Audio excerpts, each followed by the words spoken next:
जब ये नीच मनुष्य दूसरों को कष्ट देना, झूठी गवाही देकर के फंसा देना, पैसे के बल से, ध्यान से सुना जाए, पैसे के बल से निर्दोष को दंड दिलाना या निर्दोष को दंड देना।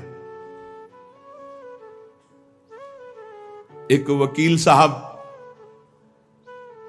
कह रहे थे अपने यहां जो है कि हमको तो वकालत पढ़ाई ही इसीलिए गई कि जो हमारे पास आवे हम उसको जितावें।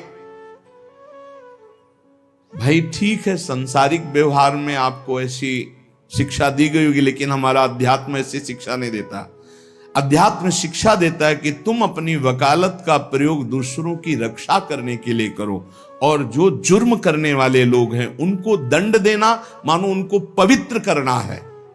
अगर आप जानते हैं ये जुर्म से युक्त है, दोष से युक्त है, और पैसे के बल से उसको निर्दोष साबित कर देते हैं, तो वो और आप दोनों दंड के भागी बनेंगे। परिणाम में आपको दुख भोगना पड़ेगा। अगर उसे दंड मिल जाता है तो वो पवित्र हो जाता है, आप बच जाते हैं। आपकी वकालत होनी चाहिए दूसरों को बचाने के लिए, जो निर्दोष हैं, और जो दोषी हैं उनको दंड देना ये वकालत का आपका फल होगा। क्योंकि आप अच्छे वकालत करने वाले हैं तो निर्दोष को बचाइए, और दोषी को सजा मिले तो दोषी भी पवित्र होगा और आप भी पवित्र हो जाएंगे। जो लोग झूठी गवाही देते हैं, जो पैसे के बल से दूसरों को, जो निर्दोष हैं उनको दंड दिलाते हैं, दोषियों को मुक्त कर देते हैं, चाहे कोई भी हो, जो बुरी बातों का उपदेश देकर भोले भाले लोगों को फंसाते हैं, जो शास्त्र और संतों की निंदा करते हैं, उनका जब मृत्यु का समय आता है तो भयानक दुख होता है, और उस दुख के समय उनकी दुर्गति का रूप सामने होता है। सुअर, कुत्ता, राक्षस क्या बनना है वही सामने आया और वही उनकी योनि प्राप्त होगी। फिर वो तड़पते हुए मृत्यु को प्राप्त होते हैं। और ऐसे लोगों की मृत्यु जब होने को होती है तो यमराज के बहुत ही क्रूर स्वभाव वाले, बहुत ही, जहां दया नाम की वस्तु नहीं, ऐसे क्रूर स्वभाव वाले हाथों में हथकड़ी लिए हुए और बड़ा भारी मुदगर, वो बड़े भयंकर, और उनके शरीर से दुर्गंध, देखने से ही मलमूत्र छूट जाए, ऐसे भयंकर, और उसी को दिखाई देते हैं जो मरणासन होता है। यमदूतों की दृष्टि पड़ते ही वो शरीराहंकारी जीव कांप पड़ता है। अब बोलने की हिम्मत नहीं, कफ पित्त वायु सब बिगड़ चुका है, कोई सहयोग देने वाला नहीं, सांस भी नहीं ली जा रही।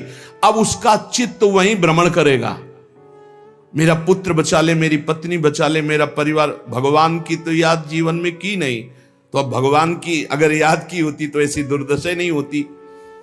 अब वो चीखने की कोशिश करता है पर आवाज नहीं निकलती, एक शब्द भी नहीं निकल, बार बार प्रयास करता है कोई मेरी रक्षा कर ले। इन भयावन 2 यमदूत होते हैं। उसका मल निकल जाता है भयवश, मूत्र छूट जाता है, मुख सूख जाता है, आंखें पलटने लगती हैं, सांस ऊपर को उठने लगती है, देखने की शक्ति नष्ट हो गई, भारी वेदना, तड़पता हुआ वो शरीर को छोड़ता है। अब जैसे बोले कि शरीर तो यहीं छूट जाता है, दंड किसको मिलता है? तो आप स्वप्न में जब पीटे जाते हैं तो आपको पीटने का दुख होता है कि नहीं होता है? पीटने का दुख होता है। जगने के बाद पता चलता है वो झूठा होता है। शरीर तो स्थूल आपका सैया में सोया होता है, जब चाकू मारी जाती है ना तो वैसे अनुभव होता है, वैसे अनुभव होता है। तो ये जब स्वाप्निक शरीर में अनुभव हो गया, वो तो यम यातना देह पर्सनल, जैसे जेल की वर्दी मिलती है ऐसे एक शरीर मिलता है। उस जीवात्मा को मन, बुद्धि, चित्त, अहंकार, 5 ज्ञानेंद्रियां, 5 कर्मेंद्रियों सहित उस शरीर में पैक कर दिया गया। उसका नाम यातना देह है। अब उसको शरीर से ले जाते हैं, यातना देह से। स्थूल देह तो यहीं छूट गया, सूक्ष्म शरीर, कारण शरीर पैक कर दिया गया यातना देह में। जैसे स्थूल शरीर में, स्थूल शरीर छूट रहा, यातना देह मिली, वो सूक्ष्म होता है। अब ये माता पिता का गर्भजनित देह नहीं है, ये दंड विधान वाला है, ये कर्म जनित होता है, इसे यातना देह कहते हैं। यमराज के दूत फांसी लगाते हैं गले में, जैसे कुत्ते के नहीं डाली जाती है ऐसे, और पीछे से मुदगणों की मार और घसीटते हुए ले जाते हैं।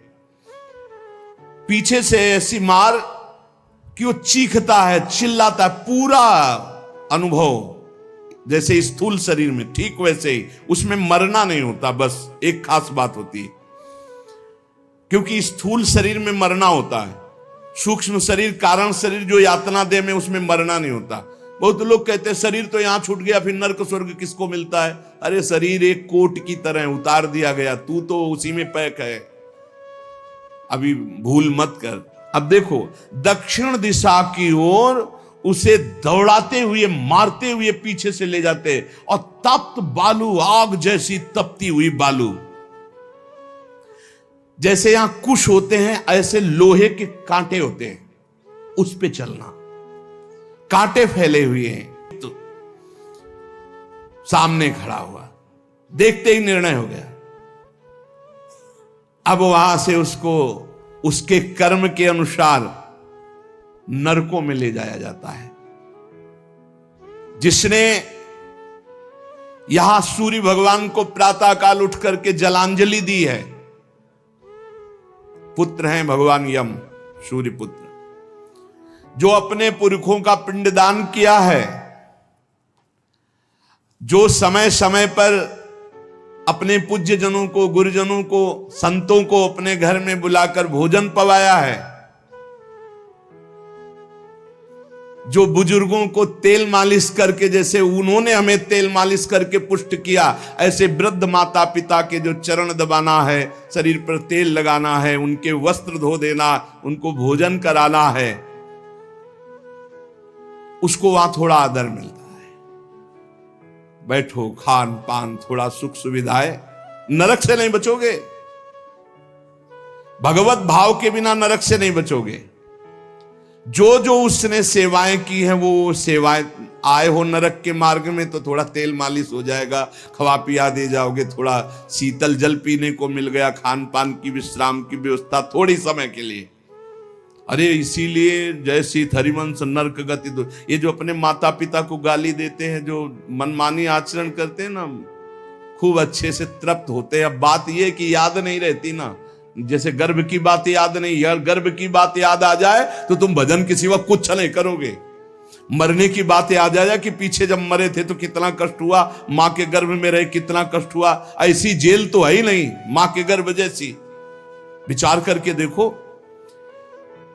अब वो मृतक जीव जो जो सुविधाएं दान की थी, वो उसे कुछ दिन के लिए वहां सैया मिल गई, भोजन मिल गया, विश्राम मिल गया। कुछ दिन के लिए भाई, बहुत होश में, दान पुण्य के भरोसे मत रहना। अब जब वो पुण्य खत्म हुआ उनका, तो यमदूत उनको साथ लेकर गए। 12 दिन तक उसको पुण्यों के भोग का अवसर मिलता, तभी तक 13वीं तक कहते हैं जीव को नरक की गति नहीं दी जाती। 12 दिन तक उसको होगा कोई विश्रामालय, उसमें रखा जाता है।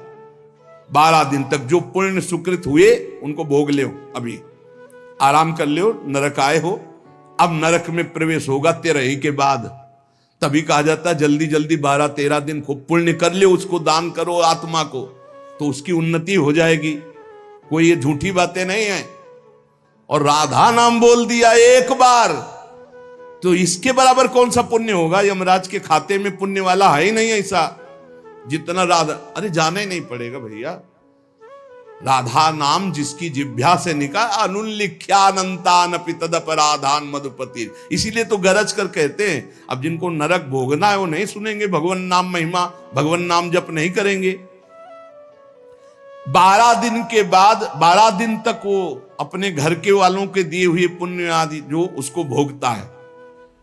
फिर जब पिंडदान हो जाता है 13वीं, तब तत्र यद बांधवस्तोयम प्रयच्छन्ति तिलैः सह यच्च पिंडम प्रयच्छन्ति नियमानस्तदनुते तैलाभ्यांगो बांधवानां मंग संवाहनम च यत् तेन चाप्याप्यते जंतुर यच्चास्नन्ति सुबांधवाः।